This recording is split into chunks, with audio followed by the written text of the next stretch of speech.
Microfonul, te rog. Bună seara! Mulțumesc frumos că ai acceptat să vin înainte de lansarea cărții. Pentru mine e foarte important că suntem în premieră și în exclusivitate la televizor. Mă uit la tine și ești un om normal, doar că ești mult mai blând decât noi și mult mai calm. Da. Vreau să te rog să începem cu începutul. Când ți-ai dat seama că sunt niște lucruri pe care tu le trăiești și nu sunt obișnuite, cum să zic, ca să nu greșesc? Nu mi-am dat seama până în 1989. Până atunci se întâmplau, însă nu le acordam atenție, până seara le uitam. Cu toate că eu nu m-am jucat cum se joacă copiii, în mod obișnuit, însă îmi făceam tot felul de exerciții din acestea, de călătorie în timp, spre exemplu. Ce înseamnă exerciții de călătorie în timp? Adică cum faci tu să călătorești în timp și unde te duci mai întâi? În timpurile trecute? Se poate călători și în trecut și în viitor. Și cum faci asta? Secretul este liniștirea minții, sau ieșirea din minte, mai bine spus. Când reușești să te duci în starea în care nu se mișcă deloc suprafața apei, acolo este divinul. Acolo se ridică un fel de con temporal și în conul temporal te poți duce și în trecut și în viitor. Care a fost prima ta experiență de genul ăsta? Aș vrea să te rog să ne povestești. Prima experiență, că mi-amintesc cum a fost toată călătoria spre viață. Adică? Țin minte înainte de a mă naște toate etapele. Lumea de dincolo este o lume minunată, extraordinară. Este o lume fizică, dar de alt ordin. Povestește-mi ce ai văzut tu înainte de a te naște, adică spunem cu lux de amănunte. Poți să spun cu lux? Da, ăsta e scopul, nu? Păi, să pornesc de la un anumit moment. Bine, divinul atunci, la început de tot, înainte de a crea universul, era o formă energetică nediferențiată, cum este fătul în burta mamei. Așa stătea, ghemuit. După care s-a destins și se simțea foarte singur. Asta era problema lui și vrea să și vadă cum este. Și a creat și a făcut un proiect cum să fie universul. A desfășurat un fel de covor până la capăt și s-a văzut și sfârșitul universului, când probabil omenirea nu îi va mai acorda nicio atenție și atunci se duce în fața creației lui, cu mâna de la dreapta la stânga o trage în el într-o fracțiune de secundă și așa dispare. Nici nu știi că nu mai ești. Adică tu ți amintești și frânturi de discuții între părinții tăi, Marius? Vreau puțin ca să spun toate etapele, spun repede de tot. Bine, și după aceea apare un tor, un fel de pâlnie foarte mare, din care este o materie magică, se răsfrânge în sus pe buza torului și din acea materie magică creează el universul. Dar dinspre mare spre mic, elementele mari spre mic. Și ființele, când le crea, avea un plan cum să ajungă la om, însă nu știa precis cum este, sufla viață în ele, dar nu era conform planului, dar până la urmă a atins planul lui și s-a oprit. După aceea am văzut că erau foarte multe globulețe care urcau în sus, cum sunt bulele la apa minerală. Și sus de tot este un prag peste care nu poți să treci, acolo sunt alte globulețe care se mișcă pe orizontală, au forma, dimensiunea unui cap de om, sunt multicolore și m-a impresionat și în spatele acestui prag este un soare de iubire. Simți că fără razele respective nu poți să trăiești. Sunt raze care îți dau viață. Și auzeam un cântec, un fel de cântec. Toate globulețele de acolo cânt un fel de slavă adusă divinului, dar este diferită de cântecele de pe pământ. După care am ajuns în altă parte, unde erau niște globuri mai mari, albe, care erau un fel de înțelepți și stăteau în cerc. Ei aveau o sarcină ca să rezolve problema de pe pământ, era război, să oprească războiul. erau pătrunși de responsabilitatea și nu știau cum să rezolve. Au trimis pe cineva de-al lor pe pământ să intre în mintea conducătorilor și să încerce să oprească, dar nu a reușit. Am intrat în rândul lor și m-au acceptat, n-au zis ce cauți tu aici, du-te de acolo, mi-au făcut loc. Asta m-a impresionat. Înțelegea ce spun mental, deci probabil telepatic. După care a venit acel glob mare care a fost trimis pe pământ și s-a așezat în locul lui gol și a spus că pe pământ de război trebuie să facem ceva. Dar atunci am plecat din rândul lor și m-am dus mai încolo. Globulețele în zona aceea sunt rarefiate, sunt foarte puține. Nu aveam niciun fel de treabă, era un bine etern și problema noastră era că nu știam cum arătăm. Îi vedeam pe cei din fața mea, erau ca un balon de săpun multicolori, din când în când virau un cap de om și pe care se întorceau înapoi în globul care erau. Problema mea era că nu știam cum arăt și mă învârteam tot timpul, nu aveam capăt. La un moment dat a venit lângă mine un glob mai mare, cât o minge de plajă, care avea multă iubire în el. Mi-am dat seama că nu pot să mă opun lui. Și în spațiul lui mi-a proiectat ce a fost el pe pământ. A fost un om de nimic, de care toți își băteau joc. Și el îi iubea așa cum erau. Nu reacționa niciodată, nu accepta. Asta mi-a folosit la înțelegerea unor lucruri mai târziu. Deci ceea ce pe pământ poate să fie de neluat în seamă, în lumea de dincolo este șeful nostru. Și după care mi-am dat seama că pornesc într-o expediție nouă, într-un eveniment foarte important, dar nu m-am putut opune. Am mers în față și m-a atras după el. Am intrat prin două arcane, deci două ființe de lumină care sunt lângă prag, care te perie și îți arată ce ai fost tu în altă viață. Am fost probabil un om mai bogat și care nu am luat seama la oameni și mi-a spus, vezi că viața în care intri tu acum nu o să fie grozavă, dar o să evoluezi mai mult spiritual. După care am trecut de ele și am ajuns la o scară, scara raiului. Nu este vizibilă, nu se vede, însă urci câtă iubire ai acumulat pe pământ. Cred că am acumulat vreo 15-30% cu indulgență. Bun. Mi-am dat seama că nu mai pot să urc și atunci îngerul meu a venit pe la spate și m-a împins în sus. Sus, dincolo de prag, este Dumnezeu care este pe un tron. Ca dimensiune este mare. Tronul are spătarul drept, mâner. Dumnezeu este ca un bătrân, seamănă foarte bine cu Părintele Galeiu. Un bătrân cu barbă, cu plete. Veșmintele sunt argintii, strălucitoare. Iar de la genunchi în jos nu se vede nimic, sunt un fel de norișori, sau ca o vată, și cu fața brăzdată. Și s-a întors spre mine. Când s-a întors, s-a încruntat. Și mi-a fost teamă. A văzut că tremur, îl simți ca pe tatăl tău, pentru că știi că știe totul despre tine și probabil că te simți vinovat. Și când a văzut că mi-este frică, a zâmbit și s-a transformat în soarele acela de lumină, de iubire pe care l-am văzut de pe partea cealaltă. De zona tampon nu se poate trece. Și apoi am intrat în soarele acesta, așa a pornit călătoria spre viață. La un moment dat erau puncte aurii de fericire. La un moment dat, în partea stângă, a apărut un fel de biciclist, deci tot el s-a mișurat, s-a făcut mic, ca un pitic, pe o bicicletă și mi-a transmis un lucru foarte interesant. Când dădea la pedale, farul se aprindea. Când se oprea, nu mai ilumina. Și se uita la mine dacă înțeleg mesajul. Nu am înțeles atunci, dar după aceea am înțeles. Iubirea și abandonul de sine trebuie să-l faci continuu, ca să poată să rămână. Dacă te oprești, atunci începe degradarea vieții. Și am trecut și de zona aceasta și îngerul meu m-a dus să văd iadul. Iadul, deci sunt două iaduri, dar acesta este iadul cu cei care nu se mai poate face nimic. Este ca o plasă de pescar foarte mare, în infinit, că mă gândeam de ce cauză nu ies din zona aceea, stau înghesuiți. Sunt globuri cenușii care stau înghesuite unele în alte și țipă.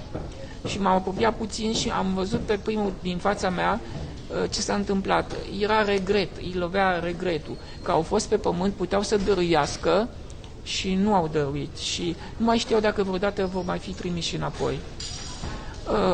Am zis hai să plecăm de aici, că era o stare neplăcută și ne-am dus până la un fel, buza unei, seamănă cu buza de la chiuvetă, sorbul acela.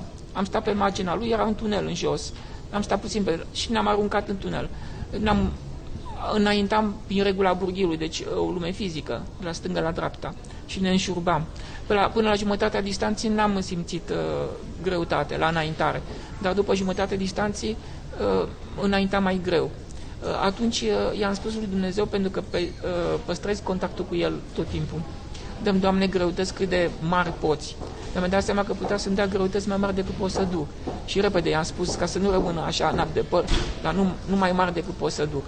Deci noi nu venim în viață pentru a câștiga cât mai mult, ci venim pentru aceste greutăți, avem nevoie de ele. Pentru că ele ne eliberează de eu, de ego și ne dă iubire. Noi avem nevoie de rău, avem nevoie să fim deranjați, avem nevoie să nu ne meargă lucrurile bine, pentru că atunci... Ca o experiență, Marius, sau... Adică toate lucrurile care ți se întâmplă sunt o experiență ca tu să devii mai bun și să dai mai multă iubire, ca să înțelegi... Exact, pentru că miza în lumea de dincolo ea este ordonată ca un fel de piramidă. În zona de jos sunt ființele care caută cât mai mult bine pentru ele. Și ele nu pot să urce. Când cauți mai mult bine pentru tine, te umpli de ego. Și nu mai ai forță să urci sus. Este ca la balon, când sunt greutățile acelea, trebuie să le arunci. Și să continui, că e foarte interesant. După aceea luam corpul subtile, probabil, îmi închipui eu, cum sunt cojile la ceapă. Și înaintam din ce în ce mai greu. La un moment dat am văzut în partea stângă niște forme ca niște amebe, ca niște pete de cernală, care au venit spre mine și făceau urât la mine. Și îngerul meu mi-a zis, nu-ți fie teamă că nu te pot atinge. Pereții acestui tunel erau transparenți. Aveau vibrație foarte mare și nu te puteai apropia de ei. Când am ajuns în capăt, am început să retrăiesc istoric toate etapele de apariție ale Universului. Și țin minte mai clar pământul. Era ca un fel de magmă, un fel de lichid iute, mirosea urât și am trecut repede de el. Apoi am văzut căderea din rai. Era un om care, primul om, eram în mintea lui, ținea legătura tot timpul cu Divinul, era o stare de bine deosebită, nu avea nevoie de absolut nimic, dar a început să privească la creație și atunci creația a venit spre el, ea fiind un fel de cuvinte întrupate și s-au înserat în minte. Când au înserat în minte, a fost fascinat de toate lucrurile acestea, dar cu cât se construia limbajul, cu atât el se fixa mai mult de exterior și a uitat de divin. La un moment dat a vrut să se întoarcă și nu a mai putut. Asta e căderea din rai. Deci cam fiecare face lucrul acesta tot timpul, cădem din rai. Adică cădem din liniștea aceea absolută, ne băgăm, ne facem țeluri în viață și ne fixăm de ele. Care și e atunci... motivul pentru care cădem din rai? Iartă-mă că te-am întrerupt, Marius. Maria, mai stai puțin, că sunt absolut fascinată de ce spune Marius. Care e motivul pentru care cădem din rai, cum spui tu? Care e motivul pentru care cădem din rai din când în când, cum spui tu? Suntem fascinați. Fascinați de? De lume, de realitate. Cădem în minte, în mental. Este cădere mental. Și uităm de divin. Divinul este starea aceea de... Am spus că seamănă cu luciul apei care nu se mișcă. De liniște absolută. Acela e divinul. Deci noi în viața de zi cu zi, atunci când acceptăm, renunțăm, cedăm, dăruim mai mult decât luăm, noi intrăm în divin automat, imediat. Și când intrăm în divin, atunci realitatea se transformă și devine minunată și miraculoasă. Dar dacă ne ducem spre ego și vrem, luptăm, rezistăm, atunci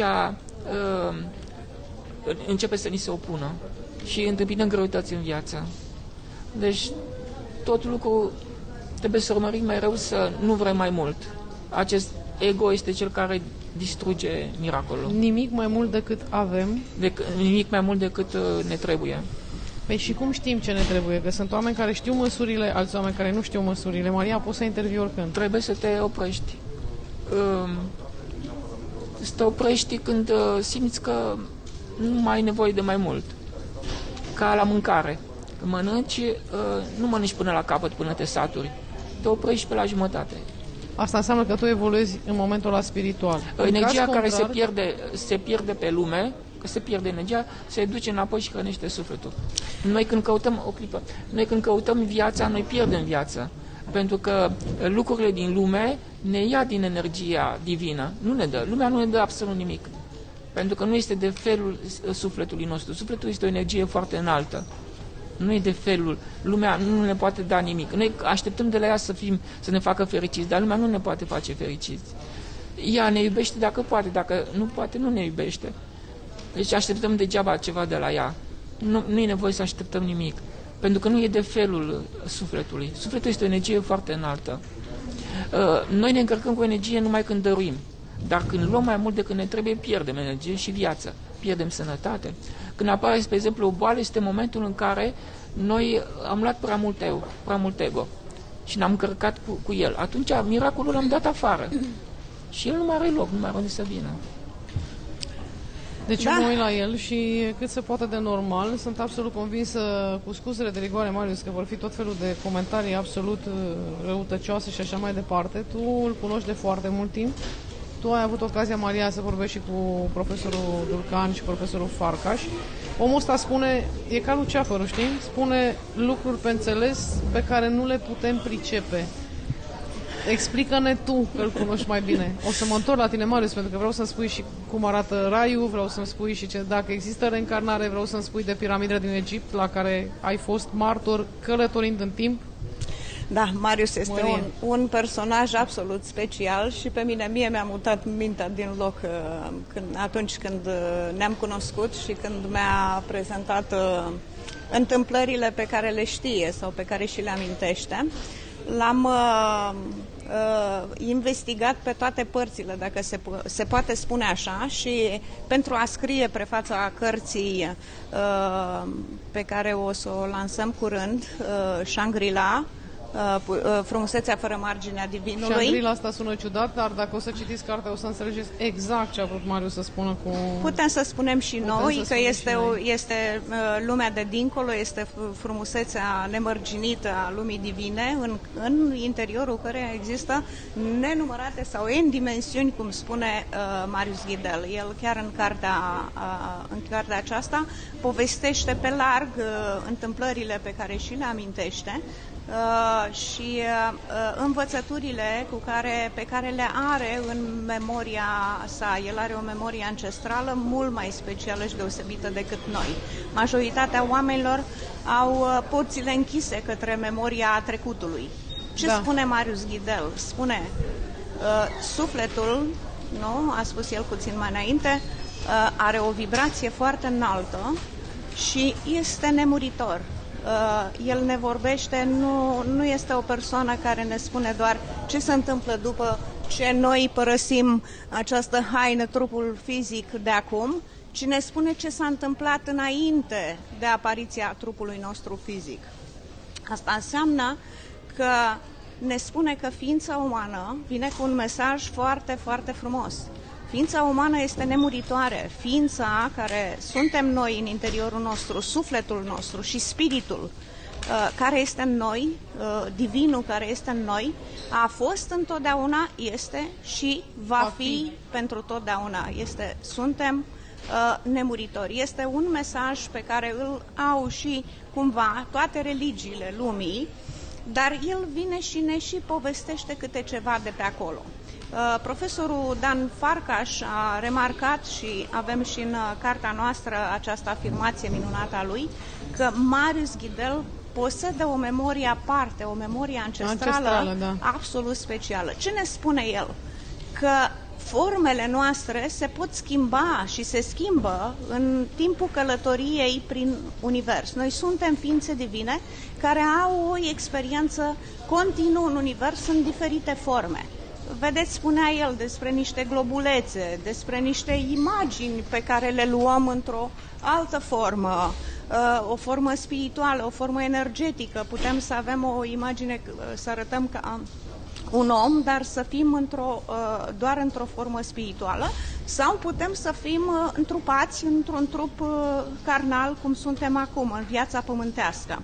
Dar că tot timpul putem să luăm diferite forme și că formele acestea pe care le luăm sunt de fapt întâmplări care se întâmplă, care au loc într-o conștiință universală permanentă. Deci conștiința, de asemenea, este nemuritoare. Observați că dacă îți amintești ce s-a întâmplat de la începutul lumii, de când Dumnezeu a început lumea, o să vedeți ce frumos începe Marius Ghidel cartea cu povestea aceasta, cum îl privea și cum era aproape de Dumnezeu când Dumnezeu modela primele forme ale lumii și când la început au fost anumite forme de care Dumnezeu a fost nemulțumit și apoi a făcut altele și altele până când a ajuns la formele pe care le cunoaștem. Deci conștiința, existența, viața este nemuritoare și are loc în special sau în primul rând în conștiința noastră. Ea nu are existență în exterior decât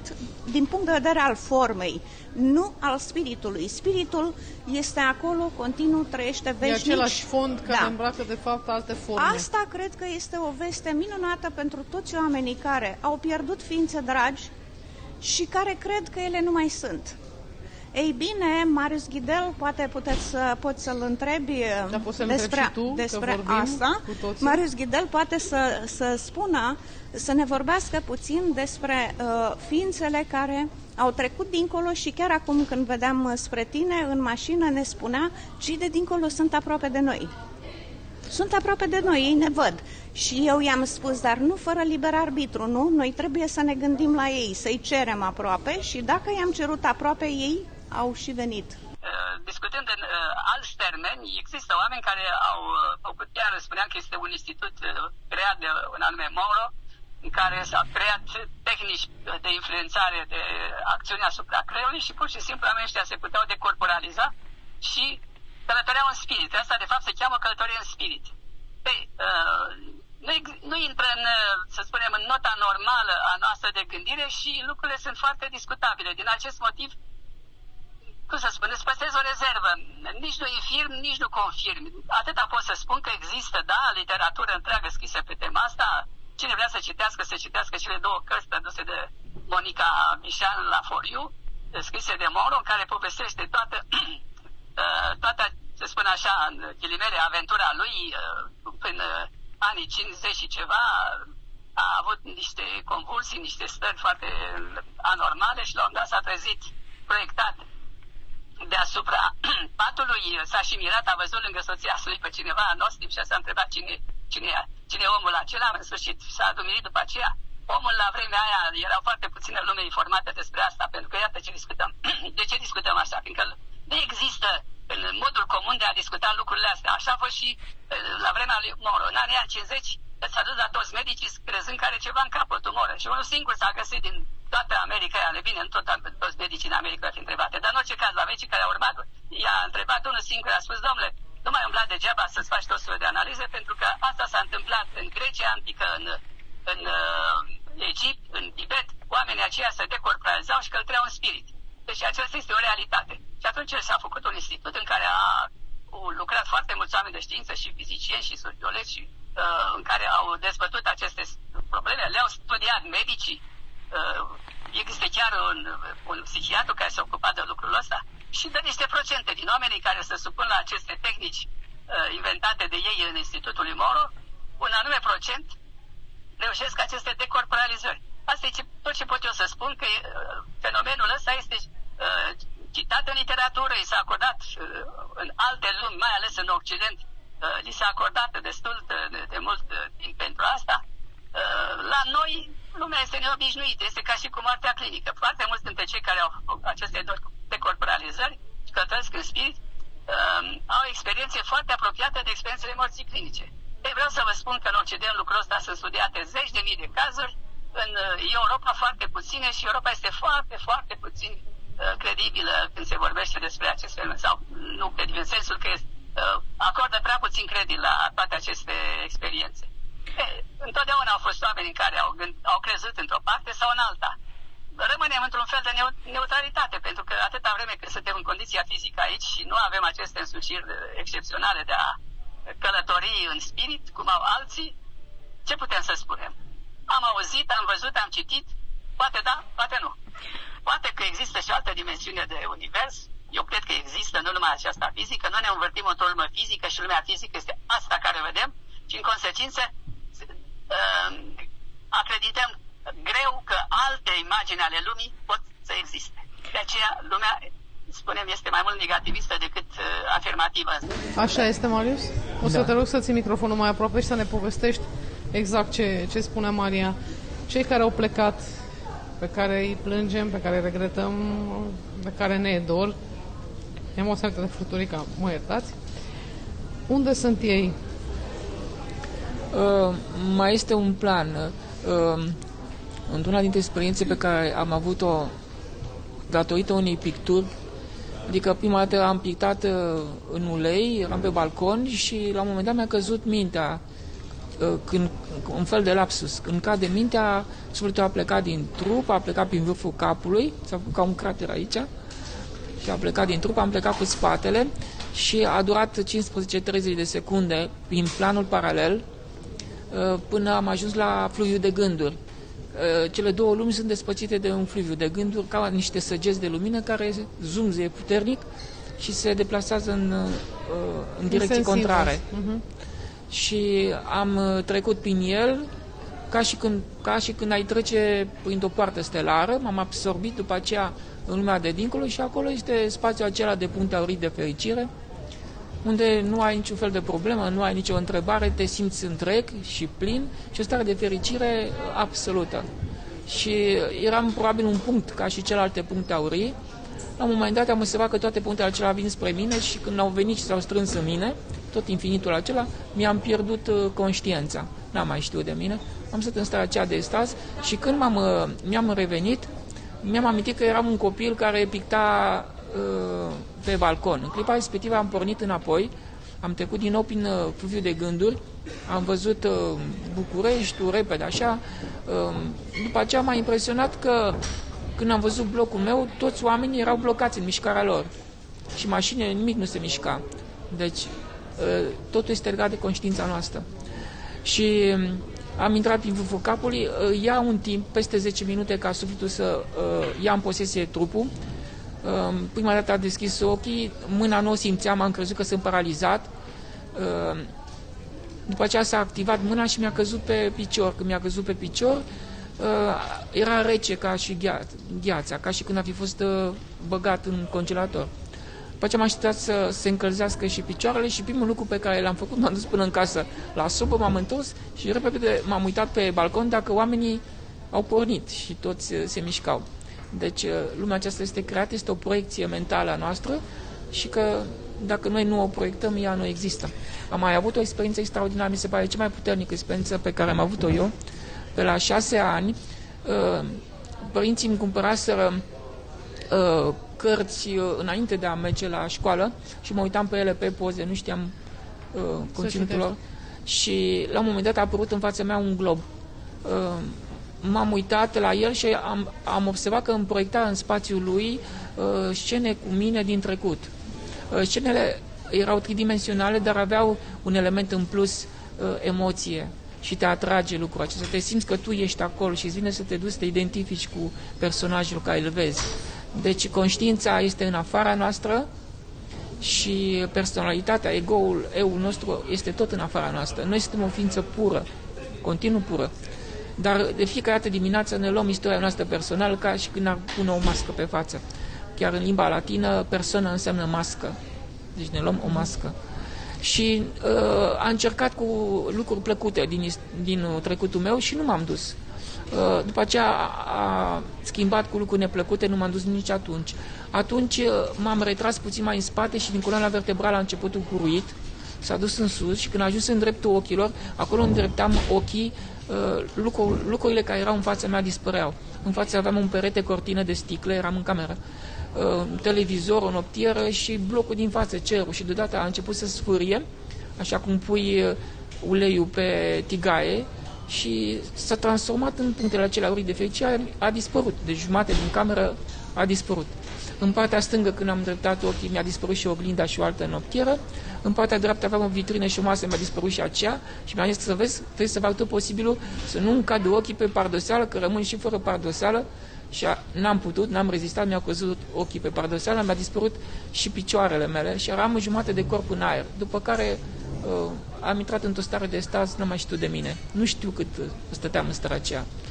Și de aici, asta înseamnă, foarte interesant, că atunci când te retragi din atenția de pe conștiință, intri în diferite lumi, apropo că poți să călătorești în timp, dar în același timp, când ajungi în fundal, te unești cu Divinul și ești una.